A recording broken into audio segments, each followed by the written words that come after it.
But if you'd asked, This meeting is being recorded.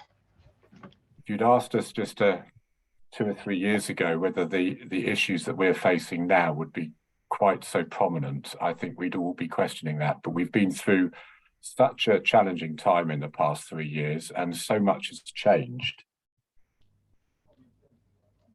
We have to deal with as managers and as businesses all kinds of issues, from obviously remote working, that's a key one, isolation of our staff, which comes from that, and in fact other factors. Certain degree of tech overload. I hope we don't feel that today, but we sometimes do get a touch of that. Expanding responsibilities as teams are sort of atomized, they're broken up, and so the roles have changed. And an awful lot of social and media pressure on us as well. And we're not just feeling that ourselves individually, but we're feeling it in our leadership roles for our teams. And this is why today we think it's so important that we address this issue. And over the next hour and a half, I invite you to really become involved in the subject. We want you to ask as many questions as you can. So the best way actually is use the technology, put your hand up and we'll see, and hopefully we do it in the right order and get you to ask your question in person. If you don't want to do that, or if the technology is slightly problematic, then put it into chat. If you just want to make an observation or comment or be supportive of what somebody else has said, please also use the chat. We will be saving that, and it will help us as a Chamber of Commerce to really direct our work and our activities. Now, today we're joined by a really strong panel. We have Justine Markley of Believe Your Wellbeing Matters, and Justine is going to really cover on some of the subjects that I think are close to the individual requirements, and also how to manage teams and how to really make a success of that. We're also going to hear something from Ben from Sparsholt College, and actually some real life instances of how he and how his team are contending with these issues, and also open up some of those to broader understanding. And we're going to be hearing from Claire as well, Claire Thomas of Westfield Health, and she's going to share some slides. Not too many, but just enough to really get the ball rolling. So firstly, before we go on to asking them each to do their 5-minute talk, Ben, Justine, Claire, just please introduce yourselves, tell us what you do, and then we'll move on to the brief presentations. Starting with you, Ben. Thanks, Ross. Morning, everyone. My name's Ben Stokes. As Ross said, I work at Sparsholt College Group, which has a couple of different campuses, one in Andover and also one in Sparsholt. I'm vice principal of the college, and a couple of other areas, I suppose, that link specifically to today is I'm designated safeguarding lead, but also take a lead on health and wellbeing across the college campus. Thank you, Ben. Justine. Hi everybody, I'm Justine from Believe Your Wellbeing Matters. So I basically run workshops, support groups, and also do talks on motivational speaking for organisations and also universities and education. And I also help people on a one-to-one basis as well with their mental health and wellbeing through transformational coaching, and also through emotional freedom tapping and other holistic modalities. So that's myself. Thank you, Justine. I'm also joined today by Stacey Osborne, who really heads up the Chamber Solutions events and activities. So if you have any ideas for future Chamber Solutions events, please get in touch with Stacey and we'll make sure that we put them into the calendar. But I'm now going to go straight on to Claire, ask her to introduce herself, and then ask her to go straight on to presenting her slides and giving her 5-minute talk just to get the show on the road. Over to you, Claire. Thank you very much, Ross. So hello, everybody. My name is Claire Thomas. I'm the Health and Wellbeing Consultant at Westfield Health. So we transform people's mental and physical well-being by creating a happier, healthier and more resilient workforce. Today I'm going to be looking at the well-being trends that we done for last year and exploring the emerging workplace topics that's coming up at the moment. to help you and to help your employee well-being as well. There's some really great trends in here. So I'll share my screen now straight away, Ross. Yeah. Lovely. Let me just do that. There we are. Can everybody see that? Yeah.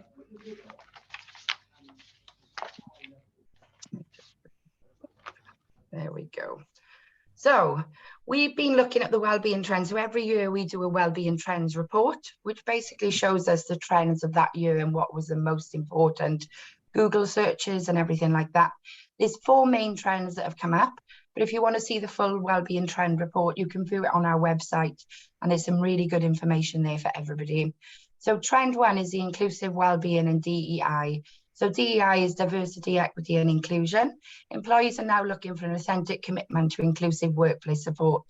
And as you can see, the searches for DEI have increased massively over the last 24 months. There is a growing understanding of what it means to be inclusive, and as people seek to be recognised and supported for their differences. Topics in the spotlight include shared parental leave, the gender pay gap, disabled workers and religious practice. With DEI being at the top of the agenda, HR teams across the country will be looking to reassess their workplace culture. So that was trend number 1. Trend number 2, which probably doesn't surprise many people, is the financial wellbeing support. So the cost of living crisis is now a key area of concern in the UK. It's having a significant impact on both mental and physical health. Last year's wellbeing trends report included data showing a cost of living increase for 62% of UK adults. This year, that figure has gone up to 93%, so it's a massive jump.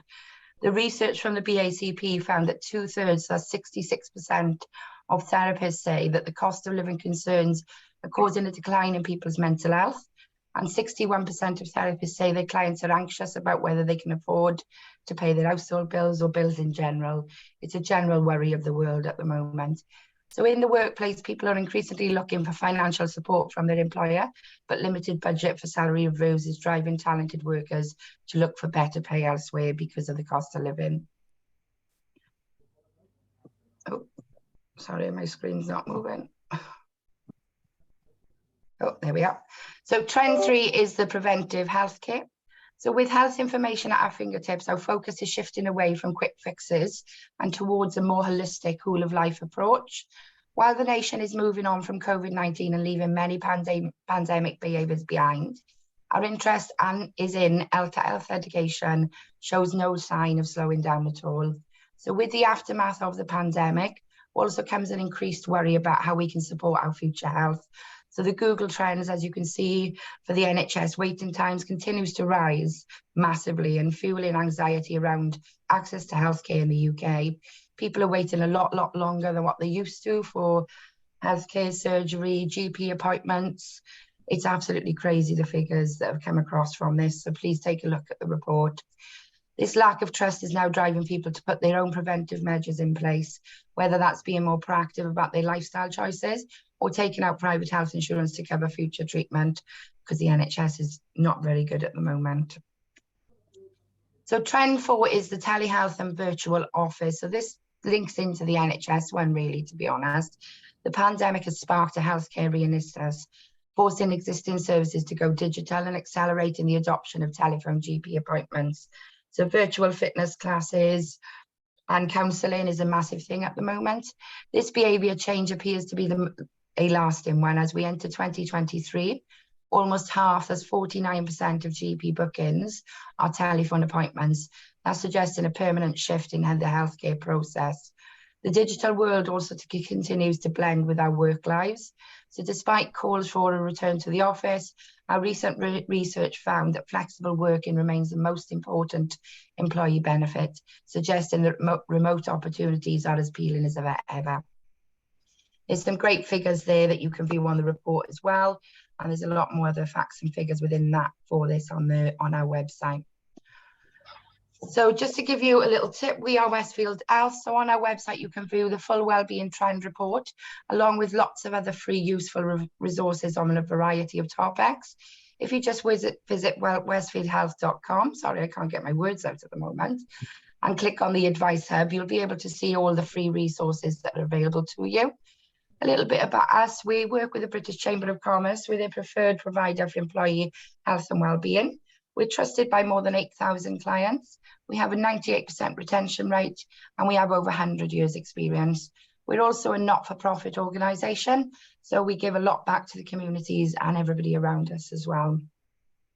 So there's a few things that we can help you with. It all depends on your budget and what's available. If our free resources are not enough for you, we've got lots of other things which are on the screen there.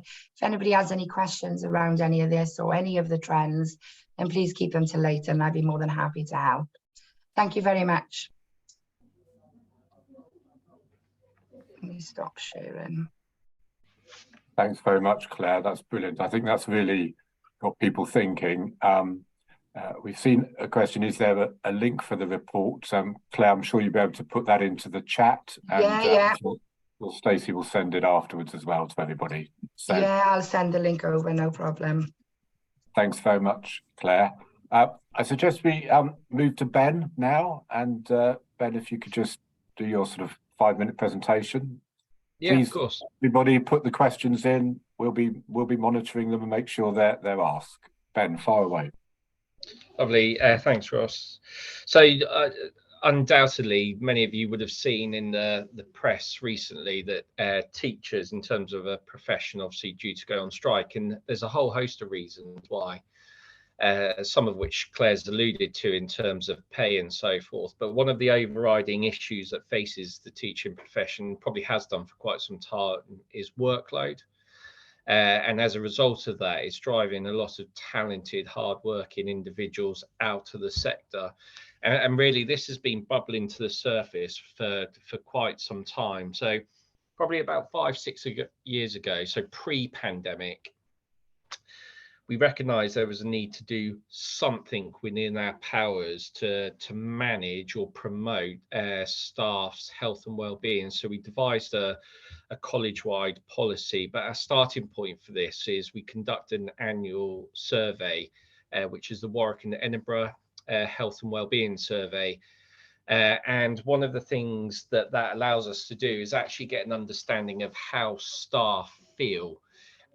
Because whilst we can make assumptions, it was important that whatever strategy we developed actually came up and was led by the staff. So this was really a starting point for us, and we looked at what are the key areas that we can influence in terms of health and well-being to make the environment, the working environment, perhaps a little bit less stressful and so forth. So we focused on 6 different areas. So we looked at occupational and how maybe working conditions and workload, what could we do proactively? So obviously there's constraints around how we can pay staff in terms of, obviously our core funding comes from government and the necessity to lobby government and so forth. But we kind of made a commitment to our staff that we will continue to look and explore and make pay rises wherever possible. We've got a couple of working groups on both campuses that actually look at workload and in particular digital solutions to try and reduce some of the things that we can reduce. So for example, the administration of feedback and marking that teachers face. Actually, we were looking at how digital solutions could maybe reduce that. The second strand we looked at was emotional. So what support can we offer our staff? So we developed an online platform that provides a lot of well-being support to staff and signposts them in terms of external support that we might be able to offer. But we've also, depending on the situation, actually, we're committed to supporting staff and maybe financially helping them in terms of counselling support if there's personal issues that we can support them with. The third strand that we looked at was physical. So we have a gym on our Sparsholt site. So we've given all staff free gym membership. And we're currently looking at how we can create a staff-only gym on the Andover campus. We also run a series of clubs just after work, and these are led by staff. So there's a couple of fitness classes. There's a group of staff that run practical sessions such as badminton and so forth. And we've also got a yoga group, and that's been quite successful. The fourth category we looked at was intellectual. So how can we support our staff in terms of developing them in terms of their own training? So we've got quite a wide range of online courses that we can deliver, one of which is around actually mental health. These are free courses for our staff to undertake, and that's been quite refreshing to allow staff to reflect on their own health and well-being and see what changes they can make in their lives as well.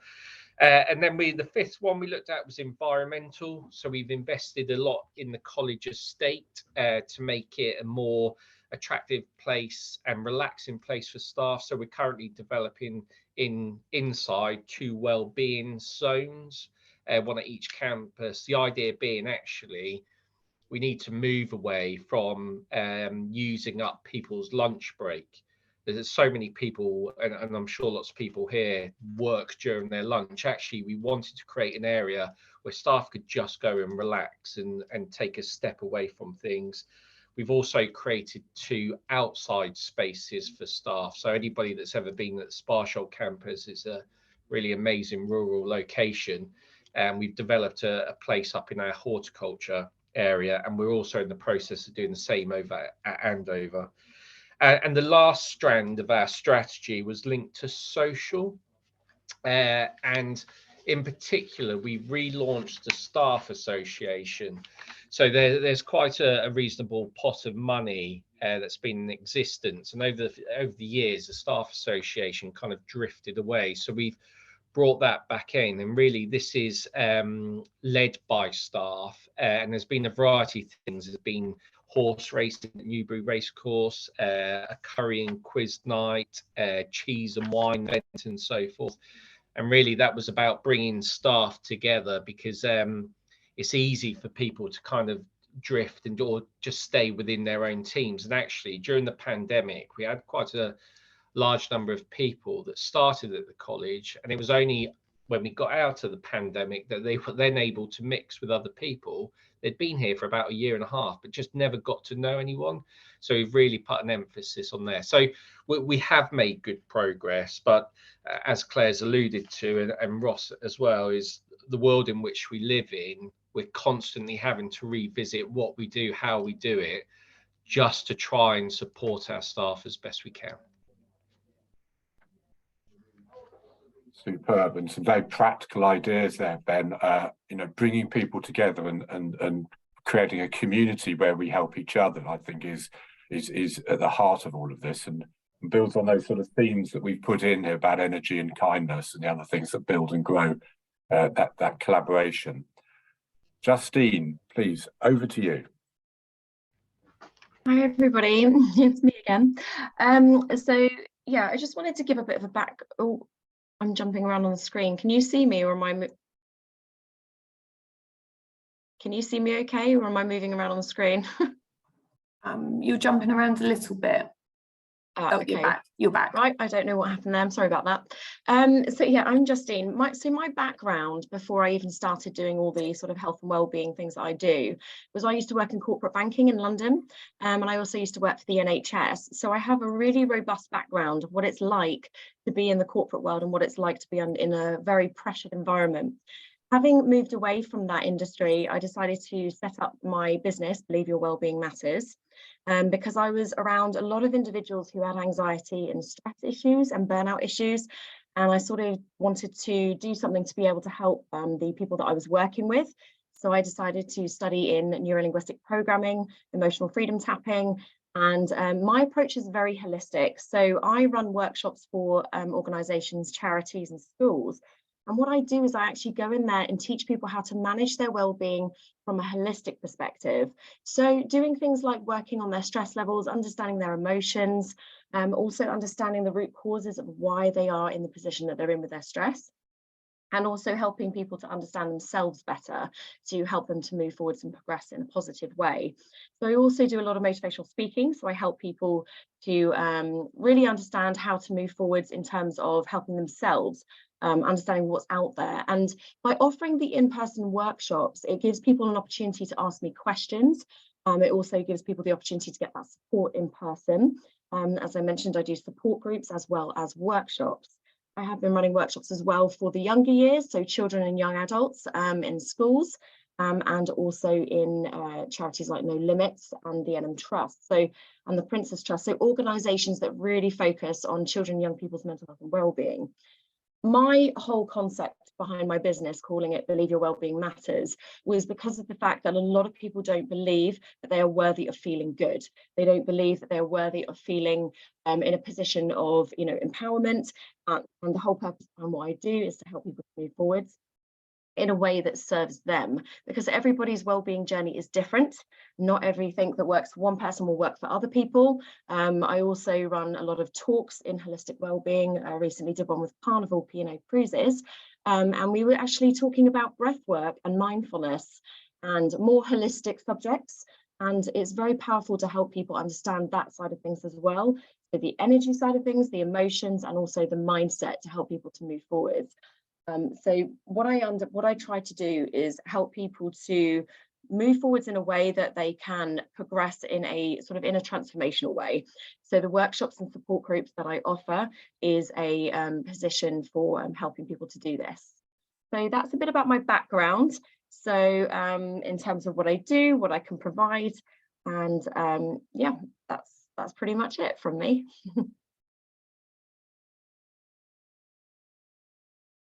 Thank you so much, Justine. That's brilliant.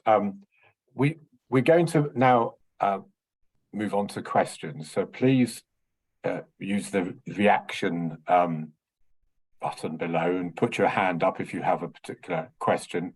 I've got one or two in preparation so I can get the ball rolling, but we do really want to hear from you, and please do put your cameras on as well so that we can see everybody and start to engage with each other, because the next hour is really all about you and your needs and the questions and the priorities that you have, both individually and within your workplace. And very good, well done, Patrick. We've got somebody already wanting to ask a question. I don't have to go to my readily prepared questions. Patrick, please fire away. And who is the question for? One person, two people, or the whole panel? Your time-honoured fashion, Patrick, you're on mute. Brilliant. Is that okay? Yeah. Hi, Patrick. Yes, Patrick. So my name's Patrick Melville, or non-Irish Paddy, and I run sort of well-being programs in all organisations. So firstly, it's just brilliant to hear this is being done. My question, I suppose, leaning on Justine and Claire, in terms of, so my background is marketing, and I think this is a great opportunity to understand what the stresses are, but of course the problems of, I mean, the main problem is that, I get a lot of, it's such a lovely thing you do, Patrick, to come and try and help us, but we'll do it when we're happier, and we'll do it when we've got more money. That's, of course, what the main mantra now, we're saying the opposite, aren't we, altogether. We're saying now is the time you need to keep, maintain your performance, look after your mental health or your colleagues, etc. So I'd like to know what the thoughts are, what are the key drivers, and how can they be managed, how are they being managed, as well as Ben, of course, because that's an important thing in terms of learning and young ages. So can I ask for Justine first? Justine, fire away. Hi. So in regards to what you mean is, how do people go about managing their mental health on their own or within the workplace? So every workplace has its own stress drivers. It could be, as you said at the beginning, it could be expanding workloads, social media presence, etc. So I suppose generally in an organization, what are the main stress drivers you've seen? Like, is there a general one for, like, is it really cost of living, or what's the impact been? And what are the ways that companies can manage with the cost of living going up and lack of budgets? The biggest stressor that I actually saw was to do with the workload more than anything. Cost of living absolutely is an issue, but workload was the biggest issue, especially within education. And what the suggestions were for people was, yes, having, you know, time out and having, you know, the opportunity to be able to take that time out for their well-being. But the stress was the fact that they felt that they couldn't do that. They felt that there was too much work, they couldn't take time out, and it just wasn't even possible. So even having some kind of implementation of, you know, some kind of well-being structure where it comes down from above, if that makes sense, but down from the governors and down south towards the teachers, because they weren't taking the time out because they felt that if they did, they weren't going to get the work done, and there was just too much work. And there was also not the budget to employ more individuals to help with, even just on a more junior level, with the workload. So when I actually went in and did a workshop for them, I taught them different techniques of how to deal with their stress within that moment of feeling overwhelmed, through the power of emotional freedom tapping, and actually through the power of well-being sort of moments of peace, if that makes sense. So, you know, having that moment to just 2 minutes be able to pause and be able to take a deep breath and reframe and restructure their mindset. This sort of thing isn't taught enough in schools, because people feel that when they have sort of like some kind of training or learning, they have to take a whole hour out of their day, and it's just not practical. So the sort of things that I was suggesting was, you know, things like even having up a board in the staff room saying, you know, what's one tip that you can do today to help yourself with your well-being, introducing breathwork techniques, introducing, you know, even positive self-talk. All of these things helped people to manage their workload. In terms of the cost of living crisis, again, it's understanding, right, how can I manage this, and having more support within the schools and in organisations about how to manage their financial well-being, because there's not enough robust information to give people, and people are sort of like getting into a bit of a panic. So that's the sort of outlook that I had on the situation and what I was faced with. Thank you, Justine. I think that's really interesting, because obviously you have to, in order to access some of these solutions and thoughts, you have to put yourself in a stronger position to be able to do that, which is the very time when you need it, is the very time when you find that the most difficult to do. Ben, have you had that experience at the college, and I suspect also with the students as well? It seems to be a major talking point. Yeah, so in terms of I suppose the challenge with teaching is it becomes all consuming. And so people feel, though, as if they're not doing a good job if they don't devote every waking minute to the actual role itself. So part of the work we've been doing with staff is trying to understand how best to manage your time and actually move away from a culture where the expectation was in the sector to take work home, and actually been trying to work with staff in terms of you work at college 8:30 to 5, so let's see how we can best support you to be able to do the job within those hours of work. And part of that has also been about those in a leadership role actually trying to avoid contact with staff outside of college hours. And you know, that's been something personally myself that you kind of toy with, because it doesn't necessarily set the right impression if you're emailing people at 10 o'clock and so forth at night. So we've been trying to work with staff. It is difficult because you want the best for your students, and I think people are constantly trying to explore ways in which they can best support their students, and invariably that can lead to time. The challenge the sector faces is very much around funding, and the crude solution for us all is if there was better investment in education, then actually teachers can teach a little bit less and have a little bit more time. But that's a wider issue. In terms of students, we actually tried a mindfulness program with them.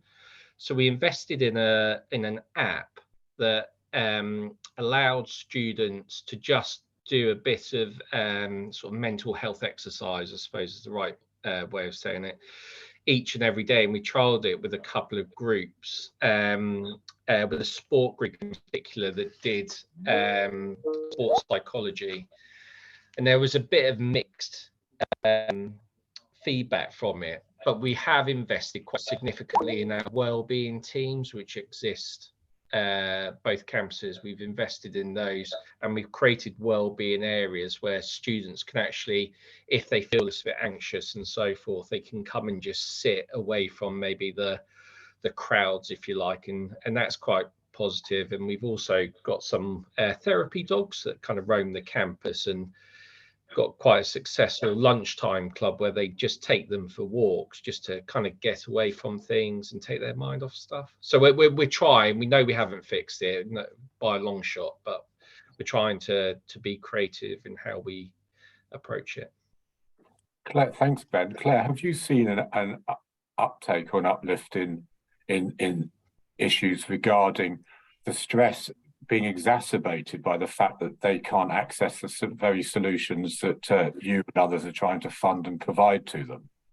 There's a lot of support out there outside paying for it, and we do the EAP helpline, and the EAP helpline over the last 2 years, the mental health phone calls has massively increased, and the amount of people having counselling has massively increased.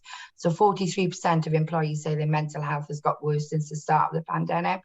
And a lot of people are having time off work due to this, which is affecting the business, affecting the money and everything like that. 68% of people think the pandemic has made employers more aware of mental issues. But I think the key is it starts from the management. And Ben, you've got it. You've hit the nail on the head there. What you're doing and what you've got in place is absolutely brilliant.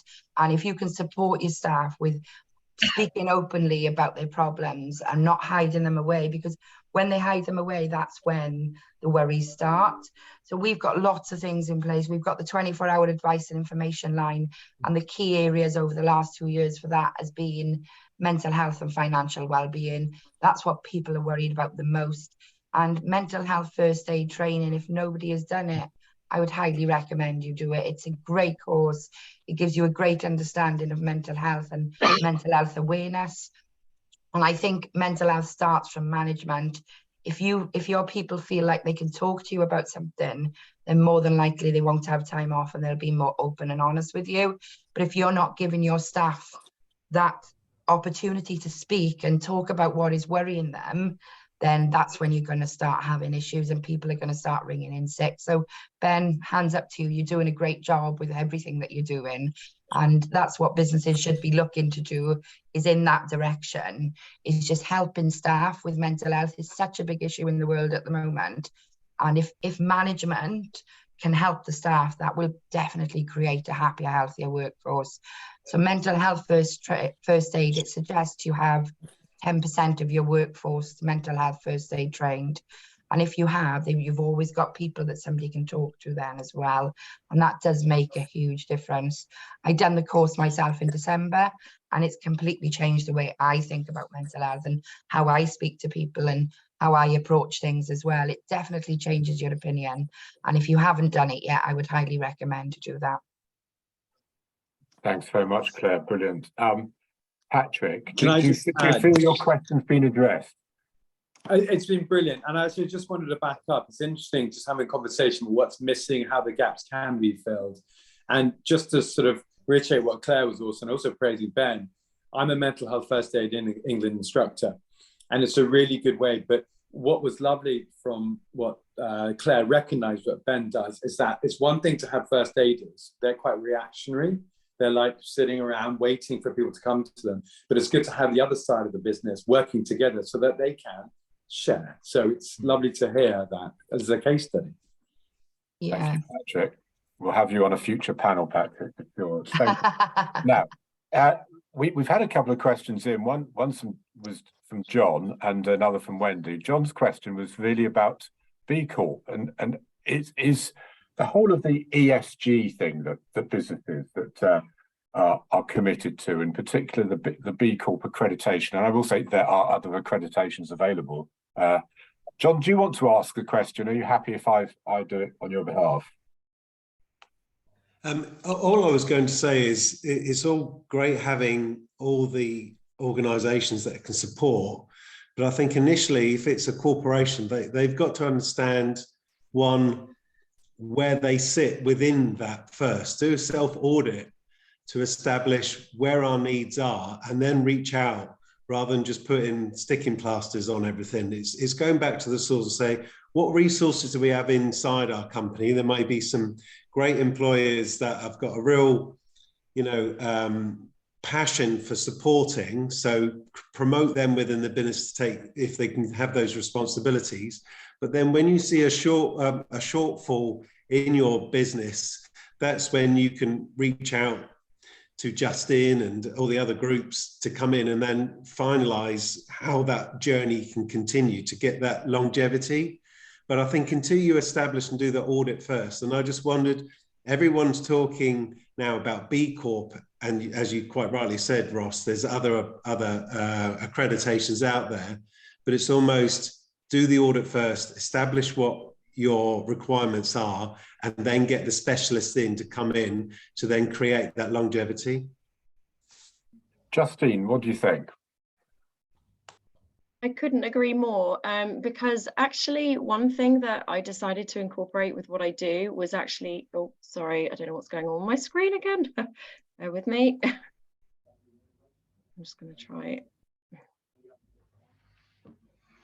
Right, I don't know what's going on, I'm sorry. So one thing I've looked to incorporate actually within my business is doing wellbeing consultancy, which is where I go into companies and I actually look at the gaps in the market within their organization to see where it is that things are not working and where things are working, because every organization is different. Having worked in the NHS and having worked in the banking industry, the way of working is very, very different. So it's really important to establish where is it that people need help, what is working, what isn't working, why are we still focusing on that, and how to move forwards with that. And then understandably, like John said, bringing either myself or some kind of specialist in to be able to implement a wellbeing structure and a wellness program that works. There are companies out there, for example, like Suez Waste Services, they actually do a 12-monthly program for their staff. So once a month, they get someone to come in, a specialist, and run wellness, either talks, support groups every single month for 12 months. And the difference in their sickness rates is hugely significant. So yeah, absolutely. Absolutely. I do think, yes, I think you're right, John. You do need to put some kind of strategy or structure behind all of these things, particularly if you're a slightly larger business and with multiple sites and multiple teams, because otherwise it can become very much down to the team leader and the team manager and how they individually run their particular operation.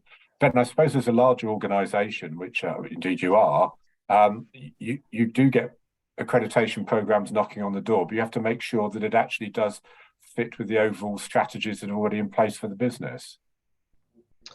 Yeah, well, so I suppose the only validation or accreditation we've actively sought at the moment has been around the Association of Colleges. So we signed up to a pledge or an 11-point commitment in terms of staff in their health and well-being and so forth.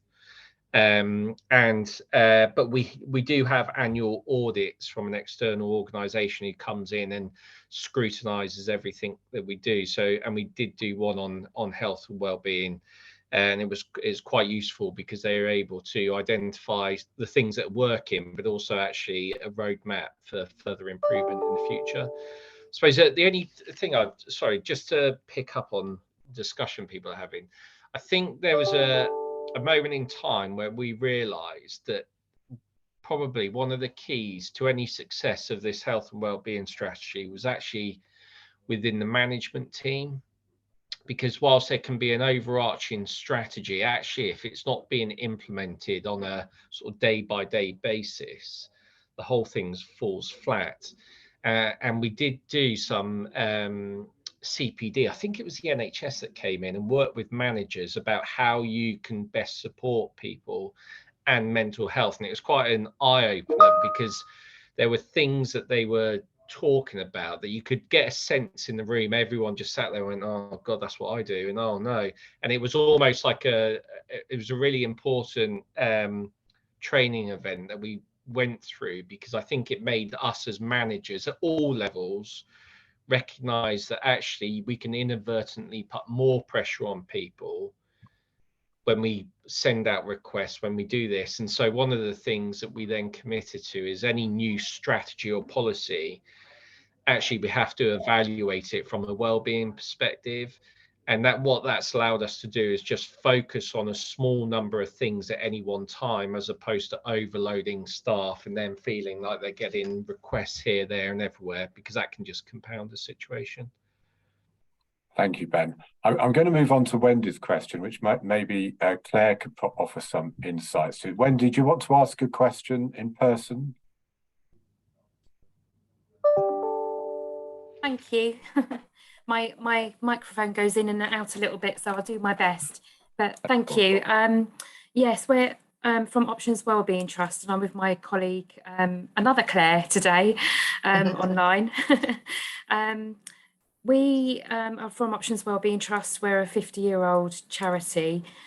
We've been approached by some workplaces recently, mainly following the pandemic, where teams have had or experienced a critical incident or a trauma. And I just wondered if anyone here has experienced any services or support that may have helped them, or have any knowledge of any models. We have psychotherapists and counsellors which will go into organisations and help employees and work with managers. But just wondered if there was any real good successes to get teams back on track and back to working effectively and productively following that trauma or loss. Thank you, Trauma or bereavement is a very big issue, you know, and people deal with grief and bereavement in very different ways. Sure. What we found that has been really supportive is counselling, which it sounds like you're offering at the moment, and just a general understanding. People can be, when they're speaking, sometimes they don't realise they're being offensive, but they can be offensive towards the matter. And sometimes it's just being really careful around that situation and making sure everybody's aware that they're going through that. So, you know, not that you have to tiptoe around them, but just be aware that that's the situation. Sometimes it's really hard to deal with bereavement and grief, but we found with our 24-hour advice and information line, you know, even counselling sessions doesn't help sometimes, because grief in particular and bereavement is very hard to deal with, and it's an ongoing issue. It's constant, but there is a lot of charities out there that's really helpful.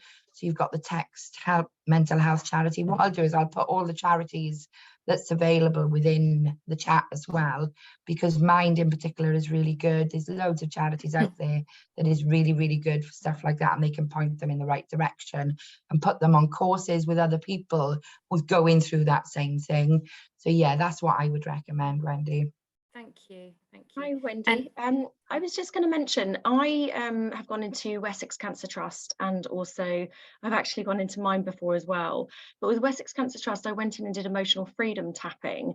And this is dealing with people who are currently currently have got terminal illness, had terminal cancer, and dealing with the trauma associated with that, and also families as well, who are connected to them having to deal with the trauma.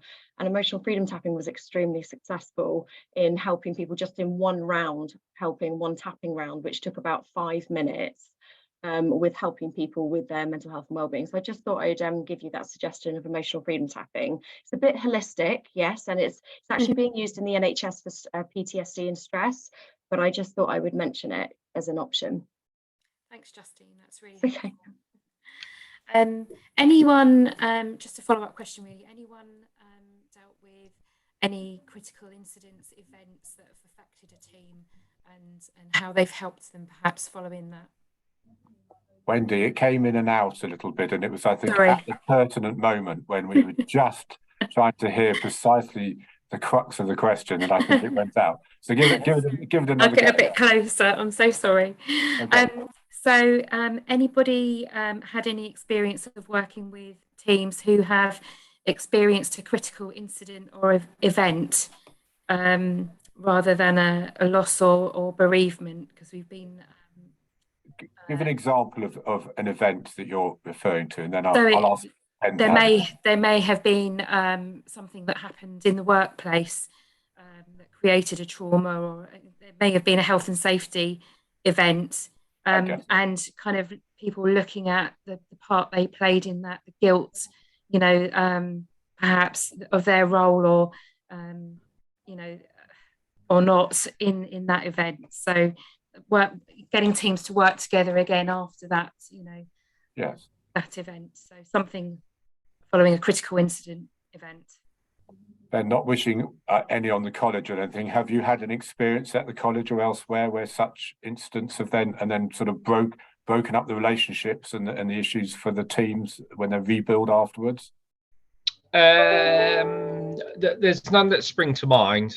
I was going to inadvertently say that the nearest we have are probably the sort of bereavement. We had, you know, sadly, the number of young people committing suicide is on the increase, and certainly in my time at college, there's 3 students that I know of that sadly took their own lives, and also last year, a young person who just passed a driving test had a crash near their home and sadly passed away. So with regards to those, I think our response has been very much similar to those that have been mentioned previously. We have on-site counsellors for our students in our wellbeing hubs, and so we made those available to staff and students instantly, and sort of promoted those services.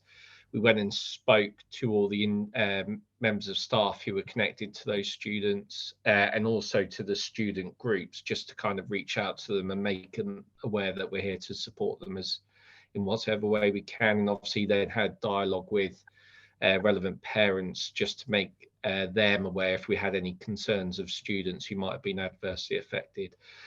But in terms of other sort of critical incidents, there's none that spring to mind.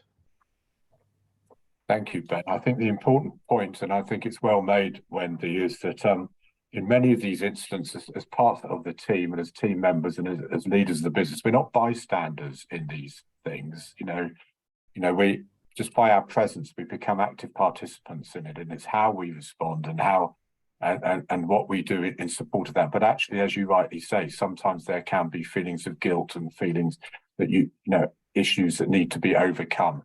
It's a very, very sensitive and very difficult issue. But thank you, Wendy. That's brilliant. There's a question in here from, and sorry, I apologise. I don't know the first name, but it's D Woodward, and I was wondering whether D Woodward would like to ask their question. Yeah, hi. My name's Jamelza. Sorry, my camera doesn't work. Thank you. Yeah, so I work for a very small company. We've got less than 70 employees. And, you know, as I said in my message, that the solutions that you lot have all mentioned sound fantastic, but I don't have the budget, I don't have the resources. You know, I've got a very, very supportive managing director, but I've got a lot of staff that are, especially in management positions, resistant to terms like well-being and mental health and holistic. So it's how to help people, I suppose, that are slightly resistant, and also when I don't have a large budget behind me. That's a very good question. I noticed in your chat you referred to some of these as older. I'll take that personally, don't worry about it. But, my apologies. But no, absolutely. I mean, we all come through different cultures and different experiences, Justine. So how do you bring everybody along, and how as the question sort of implies, how do you make the whole culture of the organisation get behind it and actually stretch budgets in a way to make it a priority? There's lots of free resources out there, you know, that do free webinars. If you go on our website in particular, there's a lot of free resources on men's health, mental health, menopause, a lot of things that have come up a lot over the last 12 months for us. So you can use a lot of the free resources available, but if you look into actually how much it is, it's not that much to help your employees' well-being, especially if you just wanted the 24-hour advice and information line. So it may be worth just looking into the prices and see what you think of that, because it might be a lot cheaper than you think, which is what I get from a lot of customers. They thought it was going to be a lot more expensive when actually it's not. Thank you, Claire. Justine. Hello.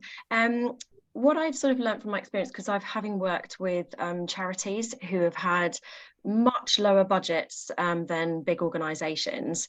And the best thing that I found was successful was even just having, you know, a talk or a some kind of like, you know, information session for people to understand things, but also utilising the language. Having worked with people who come, or young people who come from very difficult backgrounds, they don't understand well-being as a terminology, and using things like emotional management and dealing with your emotions, helping your, you know, helping your mindset, these sorts of language, this sort of information is really critical. The most positive way to move forwards with what your situation is to understand exactly what it is that is, you know, that's causing the issues within the staff. Is it, you know, is it mindset? Is it emotions? Is it stress issues? And using that terminology with people rather than mental health and well-being, because I think I understand that, you know, that is that, you know, especially in the older generations, forgive me, Russ, is that, you know, we need to change our language. You know, the language that children understand these days is completely different to what, say, our generation would understand. So I think using that terminology, switching language is really important, which is where the neurolinguistic programming that I do comes into play. But ultimately, yes, just, you know, going into having someone come in, doing a talk and working within your budget and understanding what do your people need. Do they want something in person? Do they want something online? What is it that works? Because not everything works for the same person. So I hope that helps. Thank you. Thank you, Justine. I'm not going to go to Ben, not because he's got huge budgets. It's not about that. I'm just going to, we've got some people asking some questions, and I know also there's some really interesting things in the chat. Susan may well mention it when she asked her question a second, but she's talking about an expo that she's involved with, and John Fisher has suggested that we do something. Stacey's probably seen this in our magazine, so we will be doing that. But we'll have Susan first, then Patrick, then Jude. So Susan, please. Good morning, everybody. I run a networking group, and the importance of well-being is just, you know, just so current and important. I'm loving what Ben's obviously doing with Sparsholt and his team, and it's been useful to hear all the various tips and things that are coming through today. And I'm just mindful that a lot of it is because we're paying the price for things that weren't done many years ago. And, you know, over my working life, I've worked in various places, and, you know, this was always an issue, always something that was important, but we did seem to have more time back many ages ago. I'm in the older bracket. So I'm curious as well to ask Ben, you say that you've got a staff area outside for the staff only coming, and I'm curious as to sort of how that will be set up, and do the students have their outside area? Yeah, so students, so if I take the Andover campus, because that's probably a good example. So there was a bigger area where students and staff would invariably go and end up mixing. And of course, staff at lunch or break, or whatever it may be, actually wanted to just spend time amongst themselves as opposed to having to worry about students sort of listening to their conversations and so forth. So again, we've been quite fortunate. We've got a horticulture team over at Sparsholt who have actually designed the area, and the students are going to come over and do a summer project. And so they've kind of taken the lead on that. And we also have a construction team in terms of students, so the carpentry students who are going to build like a structure that the horticulture team can then use, and they're already building benches and so forth. So just to go back to I think the question someone posed about budgets. I've probably reeled off loads of things and probably given the perception that we're spending millions on it, but we're not. We're trying to find creative solutions that that are affordable. And you know, whether that's, we did a well-being event in the summer And actually what we did, and I know it's easier for us because we're a slightly bigger organization, actually we took half the day and teams were able to come up with whatever idea they wanted to. So that includes the finance team went and did something that was specific to their team that took them away from work and so forth. So sorry, just go back to your question. Yeah, we've been using some teams internally and actually trying to get the students to do the work. So with the wellbeing area, does this all tie in with the regeneration of Andover and the master plan? So the wellbeing area that we've got currently or will reside in one of the areas that potentially, fingers crossed, will get knocked down. The issue that we've got at the moment is that could be 5 years or 10 years. But the other reason why we're creating a wellbeing area is that, again, we've had a couple of staff members that passed away. And so actually we wanted to create a bit of a memorial garden to remember those staff and students that have passed away. So it's whatever we build, we're keen to take with us in whatever new build that we get in the future. Yeah, that's very interesting.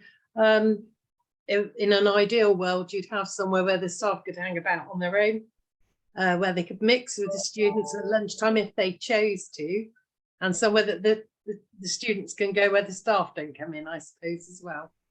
Yeah. Thank you very much, and very interesting to hear. But I think we need to put some of the fun back into things. So, you know, maybe visiting the Museum of Army Flying. It's that filling your head with other good things that are going on, and people like Jude taking people for walks. You know, that is just second to none in chilling everybody out. So thank you, everybody. Thank you, Susan. I think you're right. I think, and thanks, Ben. I think you're right in regard to, it's almost what our perception of productivity is, because a lot of you know, businesses are talking about, you know, poor productivity. That's a detrimental term to start with, as if there's, you know, good or bad productivity, and you know. And yet we've been hearing about all of the issues that can happen in teams, and we're not all going to be in the same space, on the same page, and in the same experience at that moment in our lives. And yet the whole team is a village, and therefore should be working together to achieve the kind of outcomes for the team and for the business. And so I think we as leaders and we as managers need to be more fluid about the interpretation of productivity, and ignore messages from on high as to what it does or doesn't mean. It's very much about fitting for the business and the time. Patrick, and then Jude, please. Patrick. Thank you. Can you hear me now? So it's just to go back to the question about budget, and then to sort of think my thoughts. There are two sort of items to consider. One is about, and John and Justine will mention about research, because in my experience, when I come into a business, I need to understand what the main problems are. Every business is slightly different, of course.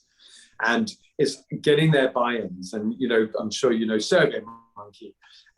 So SurveyMonkey is literally an app which you can use, and you set up a couple of questions. And what you do is then you get buy-in, and especially if the issue for this budget, you know, worrying question was about getting buy-in from the senior managers. By getting their opinions, or at least saying this is where your thoughts are, and you're creating obviously interest, and also you're demonstrating your need to understand what the problem is, and actually, you know, build this kind of program, build this journey together. So research is sometimes very underrated. Just a couple of questions, doesn't have to be a full-on 5-hour, you know, conversation. It could be just online questions. So I think that's a good start to understand and demonstrate your interest and get buy-in. And the other one actually is understand it's a bit of frame and like, again, just instead about meaning, because it's for example, sometimes when I work with organizations, I run a workshop about active listening, and that's very strong in mental health as well. You want to show to someone who's struggling, or just understand, show them that you're listening.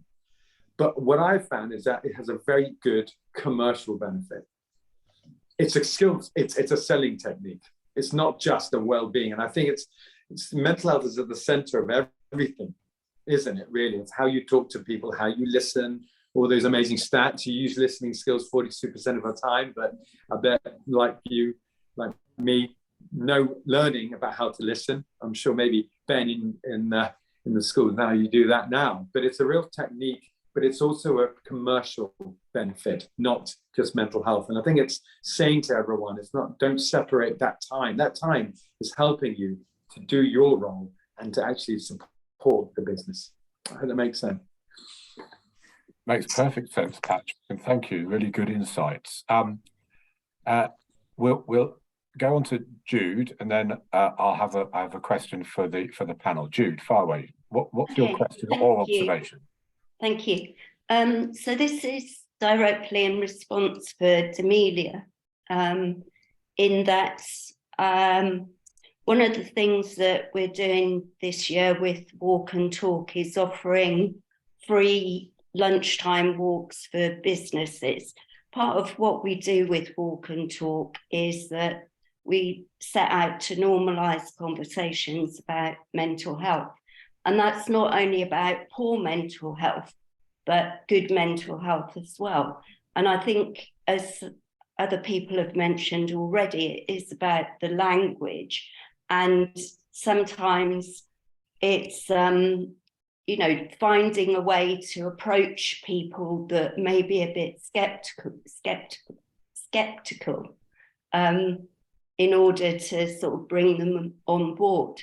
So I'm happy to liaise with you if it's something that maybe you'd like to put in place.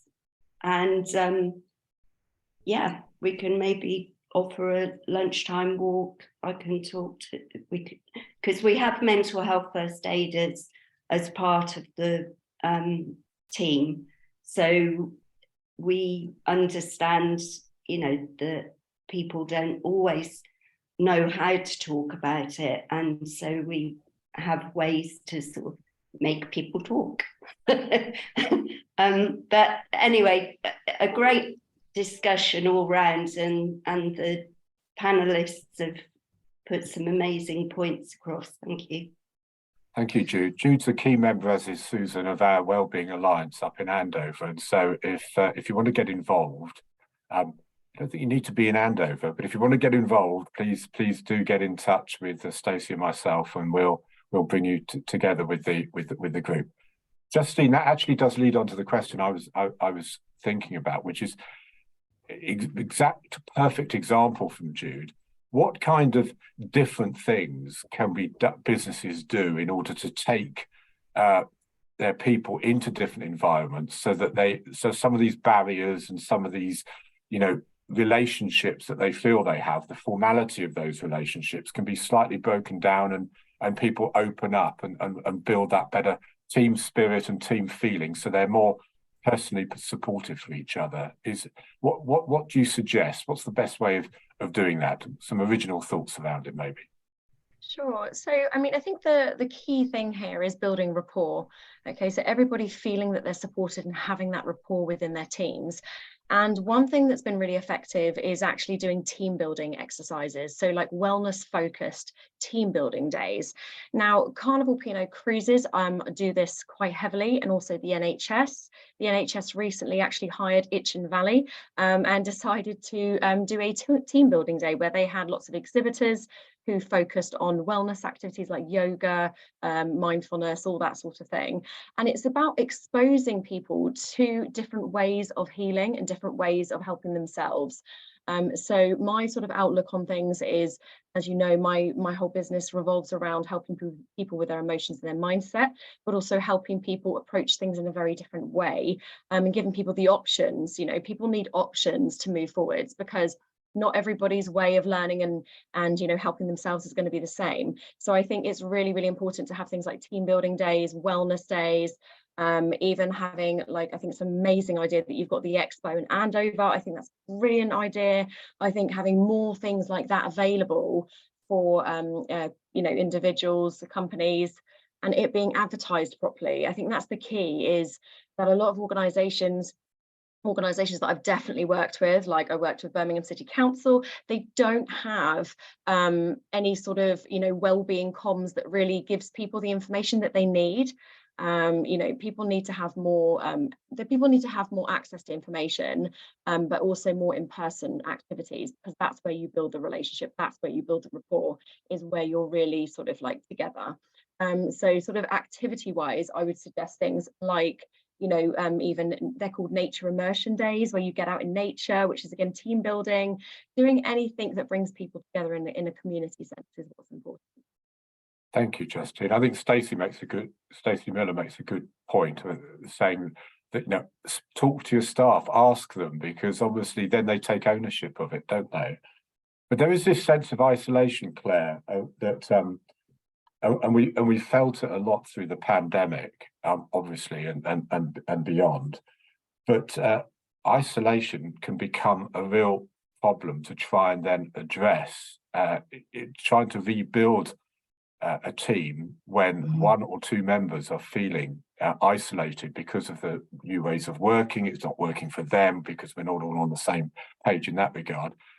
What's happening in that arena, and what kind of experiences are you as a health company experiencing from those issues, and if you like, the stress that arises out of that? Yeah, like I said earlier in the report, there's a lot of people talking about, like, some people prefer working from home now, but in a way that's not very good for your mental health if you're not interacting with people as well. So that's probably going to have an impact. Like, I know myself, before I started at Westfield, I was working from home Monday to Friday through the pandemic, and it was a very lonely time, and a lot of people went through that situation and went through that time. So it has affected people. People prefer to stay in the house now rather than go into work, but sometimes that can have an impact on your mental health. I think everybody's made a great point. It all starts, and like Stacey said, asking your staff what their problems are, doing a survey, like a Survey Monkey, and asking those key questions like Patrick said. What can we do to improve our health and well-being? What is your main concerns at the moment? If you're not asking the staff this, then you're not going to know what the issues are. And we do lots of one-to-one coaching for managers as well, and it goes along all different topics. And one of the topics in particular, Wendy, earlier, was dealing with trauma and illness. We do a lot of different topics for managers. So if you are struggling with something in particular in the workplace, there is lots of help and support out there for you as a manager or for your staff to be able to improve that health and well-being and stop people feeling isolated and make people feel like they can talk to you. Thank you, Claire. We've got a question from Joe, please. Morning, everyone.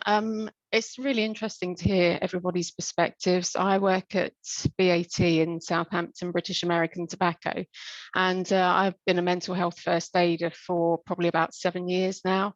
I think one of the ways of supporting people's well-being, reducing stigma, increasing the visibility of the mental health support that's available is I work closely with our sports and social club.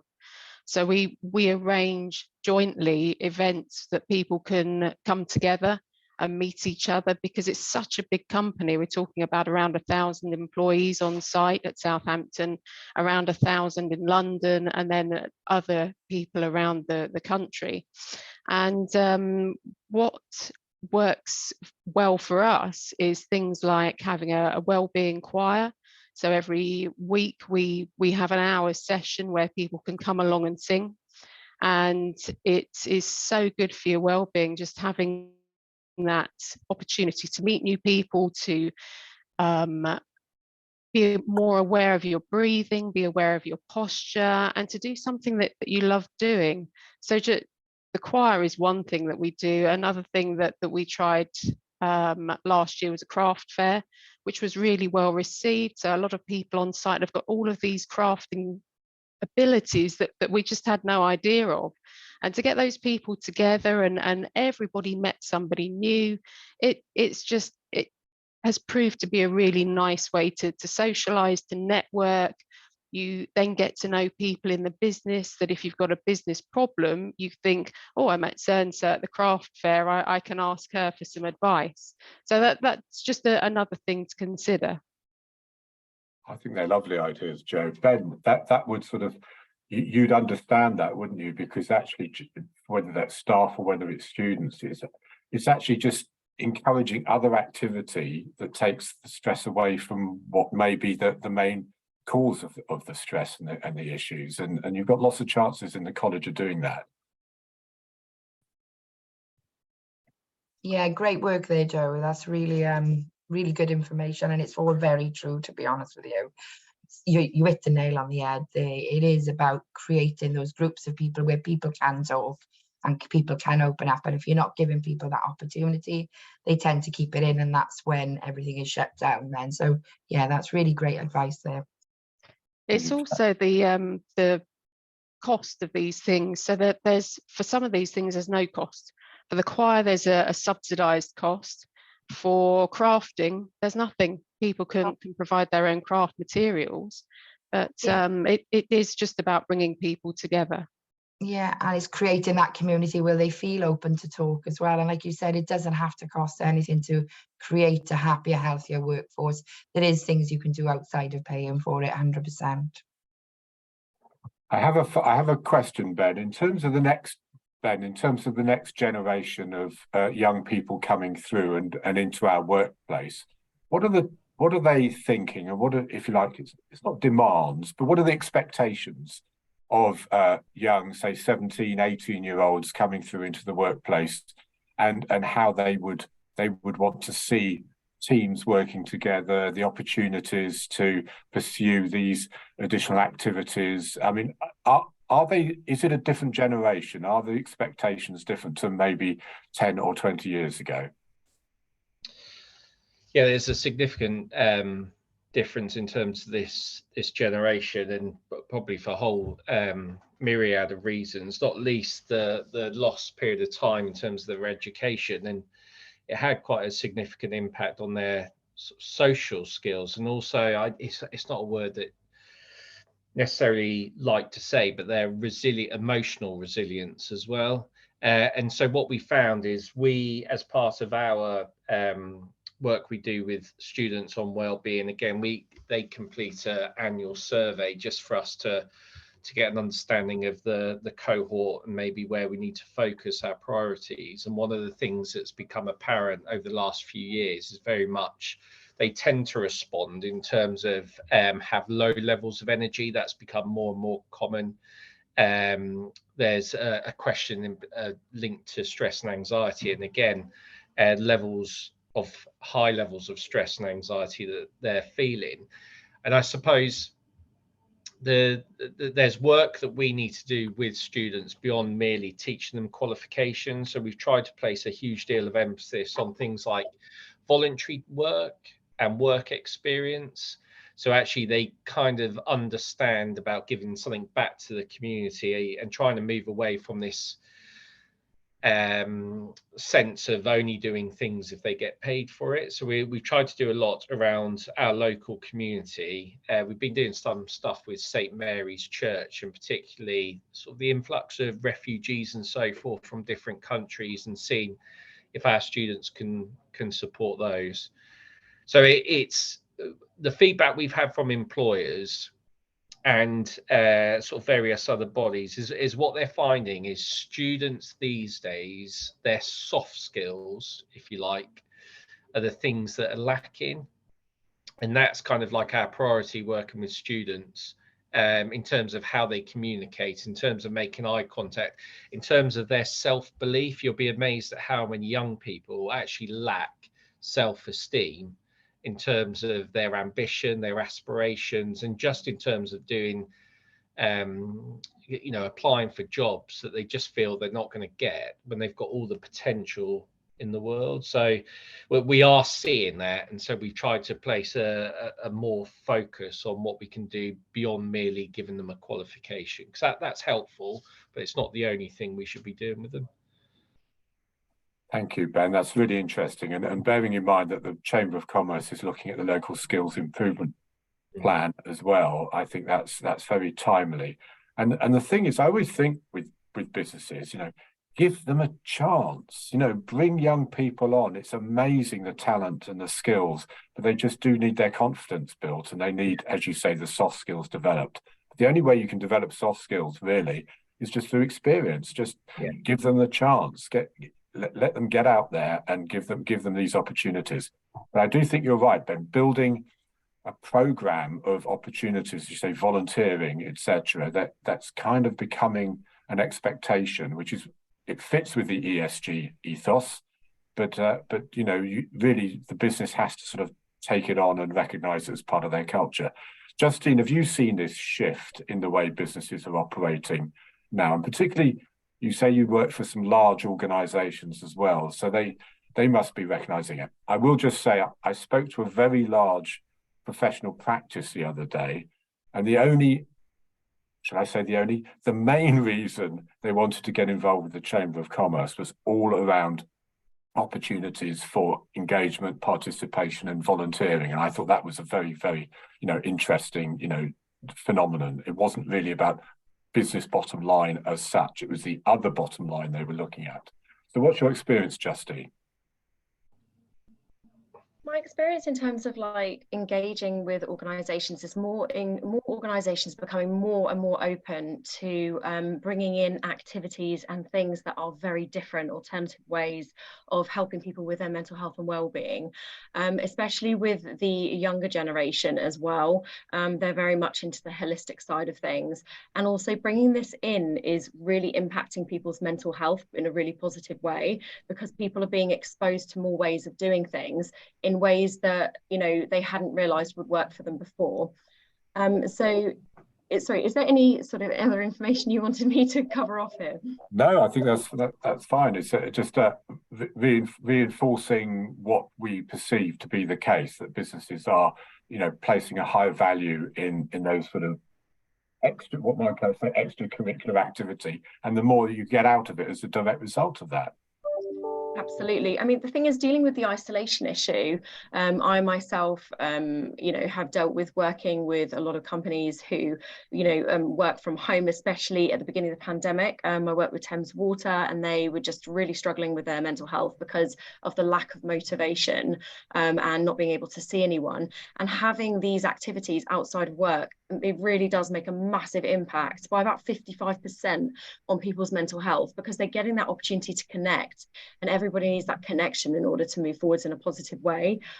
So having things like, I think the choir is such an amazing idea, very positive way to help people's energy levels for sure. But just doing anything that involves people being able to ignite that spark back into themselves, and that will give people the motivation. The reason why people procrastinate, the reason why people are not motivated, is because they don't see a sense of purpose. They see a sense of Groundhog Day. They don't see how things are going to ever change or move forwards. When people feel that purpose, that's when things change. I think I'm going to be very unfair now, and I'm going to ask each of the panel members to come up with their top tip from everything you've heard today and what you know. What would you like to leave the audience with as your top tip for health, well-being, mental health techniques and support for staff? Is there, before we go on that, while they're given a couple of seconds to think about that, are there any questions finally from any of the participants, any of the audience that you would like to ask? Because I think we've got space for just another question if anybody would like to do that. Speak up or put your hand up. Very good. Okay, I think we'll move on therefore to top tips. Claire, what would you say is your final words, your piece of advice that you think you would like to leave us all with? I think the top tip for every business is different. It depends on the actual need of that business and what staff are wanting. So my top tip would be speak to your staff, find out what they want, find out what they're missing, and find out how you can support them. And then that will create what would make a happier, healthier workplace for you. Every business is different. I've dealt with large businesses and I've dealt with small businesses. Sometimes their needs are the same, sometimes they're very different. So it's all about asking those questions and doing those surveys to find out what your staff actually want. Thank you, Claire. And even just by the process of asking, you're actually doing that good, aren't you? That's the good thing about that. 100%. Okay. Thank you. Ben, what would you say your top tip or top tips are? My top tips are probably be realistic in terms of you're not going to be able to solve the world, but that shouldn't be a reason that you shouldn't develop a fluid strategy that's constantly evolving. And probably resonating with the words Claire said in terms of engaging staff within it will make it more impactful. And don't leave anything off the table. There's an awful lot available that is free. And it's just a case of connecting with people to find out how they can best support. Unashamedly, someone put something in the chat that I've just pounced on. So I've already for me personally, we've gained something from someone called Liam, who's I'm going to touch base with after this in terms of his work with University of Winchester. So that there's lots of support out there. Just make best use of it. Thank you. And I like the idea that, you know, if you've engaged, then they take ownership, and it's a really good thing. I mean, it does mean the participation levels grow and are driven forward. Justine, top tip, please. So my top tip, following on nicely from Ben and Claire's comments, was actually to do with, I call it create and inspire. So management having an approach of creating and inspiring their staff to move forwards.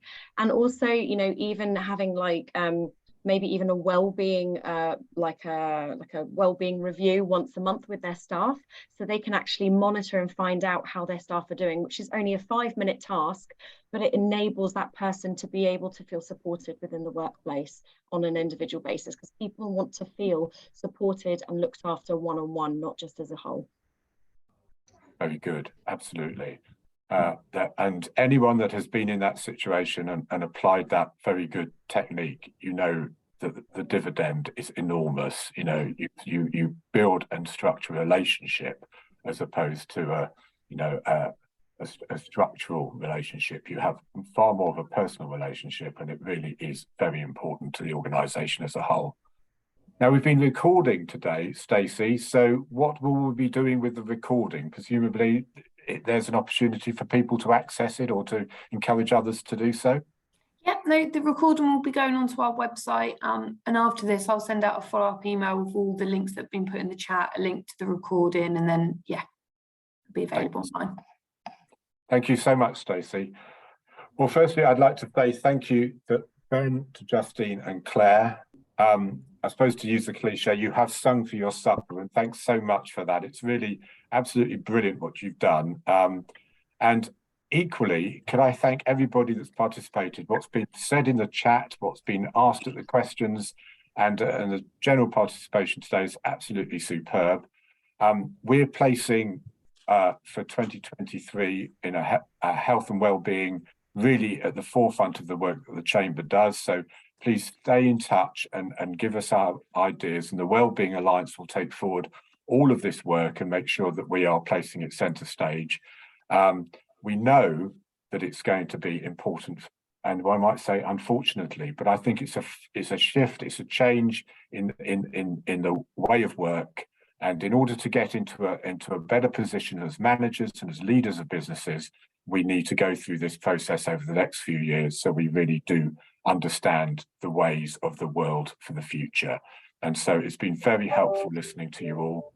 And also, it's been, I think, a pretty good start to our Chamber of Solutions activities for 2023. Stacey will be able to help you with any ideas you have with regard to whether you want to be participating on panels, whether you just want to attend, ideas for Chamber of Solutions. You know, it's Stacey's baby. She's going to make it a success for this year, build the calendar for us all. But we want to come up with new, fresh and exciting ideas. So please get in touch with her with those, and we'll put them on for you. So thank you very much, everybody. And I just hope that you have a really good rest of the week, and see you for the next Chamber of Solutions event. And I'll just ask the panel to stay on just to do a little bit of a wrap up. Thanks very much, everyone, and take care. Thank you, everyone. Thank you.